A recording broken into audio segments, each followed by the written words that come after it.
Fala, galerinha! Beleza? Eu sou Marcelo Molinha e estou resolvendo a prova de física do vestibular 2021 da UniOeste. Eu vou fazer agora a questão 36. A questão diz assim: são descritas a seguir duas situações de movimento. Situação 1. Uma bola de massa m e volume v, inicialmente em repouso, é solta de uma grande altura h e cai verticalmente sob a ação da força-peso constante e da força de resistência do ar. Na situação 2, uma bola de massa m e volume v, inicialmente em repouso, é solta de uma grande altura h e cai verticalmente sobre a ação apenas da força-peso constante. Analise as alternativas que mostra corretamente os gráficos de velocidade em função do tempo para a situação 1 e para a situação 2, respectivamente. Bom, vamos lá. As duas questões a gente consegue notar o seguinte: o corpo tem massa m e volume v, massa m e volume v. E é interessante frisar que eles estão inicialmente em repouso nas duas situações. Então, se eles estão sendo abandonados do repouso, a gente pode dizer que isso aí é uma situação de queda livre, tá? Porém, a gente tem uma diferença aqui. Na situação 1, ele disse o seguinte, ó, a força-peso é constante. Beleza, então eles estão na presença de um campo gravitacional constante. Porém, na situação 1, eu tenho força de resistência do ar. Na situação 2, eu não tenho mais nenhuma força atuando sobre o corpo, somente a força-peso constante. Então, o que eu posso dizer para a situação 1? Vamos botar assim. Eu tenho queda livre, tá? Porém, é uma queda livre com força de resistência do ar. A força de resistência num corpo em queda livre, ela é chamada de força de arrasto. A força de arrasto, ela vai ser dada sempre pela seguinte equação: F é igual a constante do fluido, no caso do ar, vezes a velocidade de queda do corpo. Então, aqui eu posso pensar o seguinte, né? A velocidade ao quadrado, tá?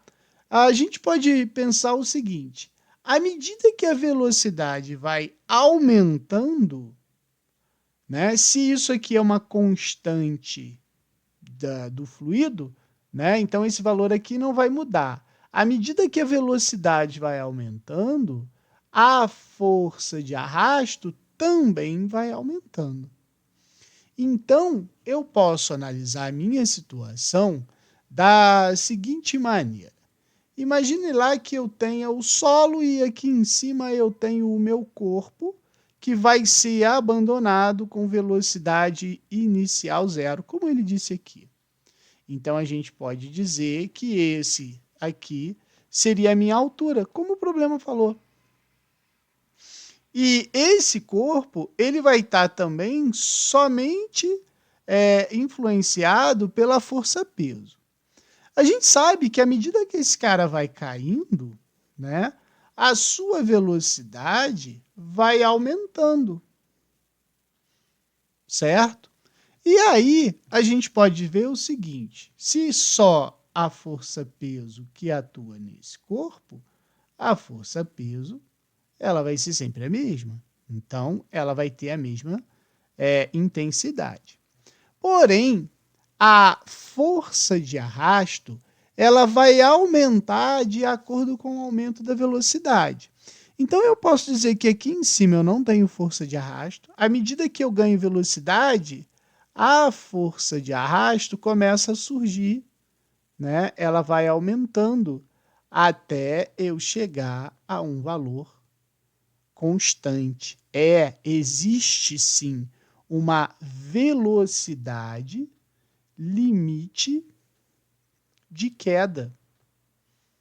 A velocidade limite de queda, ela vai ocorrer quando a força de arrasto ela for igual ao peso do corpo.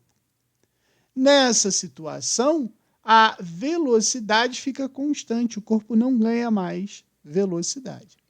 Então, se a gente for reparar aqui, à medida que a velocidade aumenta, a força de arrasto aumenta. Então, eu tenho que pensar o seguinte, isso aqui num gráfico velocidade por tempo, a gente sabe que ela vai chegar num limite, né? Então, ela vai ter um ponto aqui que a velocidade vai ser constante. Então, eu posso dizer que, como é uma função do segundo grau, é uma parábola. E aí, eu posso representar essa parábola aqui, saindo do zero, porque a velocidade inicial foi zero, e ela vai subindo gradativamente até eu chegar à minha velocidade limite, aonde a velocidade ela fica constante. Por isso que ela vai ficar dessa forma aqui. Tá?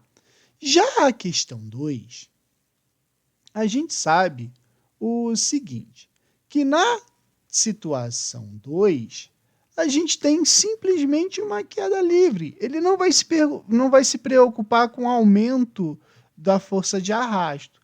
Então, a situação é velocidade inicial é igual a zero e ele vai ser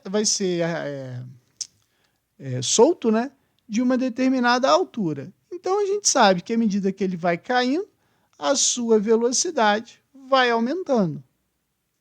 Para a gente calcular normalmente a velocidade que ele atinge o solo numa situação sem atrito, só em queda livre, a queda livre simples, a gente usa aquela relação da velocidade, né? Vi, vovó, aquela tarada. Aonde o campo gravitacional para baixo, orientado para baixo, ele é positivo. Como a velocidade inicial é zero, esse cara aqui é zero. Então, fica V é igual a GT, porque a aceleração que atua no corpo em queda livre é a gravidade. Aí, aqui eu posso analisar o seguinte, à medida que o tempo vai aumentando, né, a velocidade também vai aumentando, porque a gravidade é uma aceleração constante. Então, isso aqui está caracterizando um problema de queda livre, onde é um movimento linear, é uma função linear. Então, se eu pensar em termos de velocidade pelo tempo, a velocidade inicial é zero. À medida que o tempo vai aumentando, proporcionalmente a velocidade vai aumentando, né, em função do campo gravitacional. Então, esse cara é uma função linear. E aí a gente tem que reparar o seguinte, que na situação 1 a gente tem essa parábola dessa forma. Então, não pode ser a letra E, nem a D, nem a C, nem a A. É a letra B. E aí, se a gente for ver a situação 2, como é um movimento linear, também diz aqui, que é um movimento constante aqui. Beleza? Então, por isso que a resposta é a letra B. Qualquer dúvida, deixe nos comentários que eu te respondo.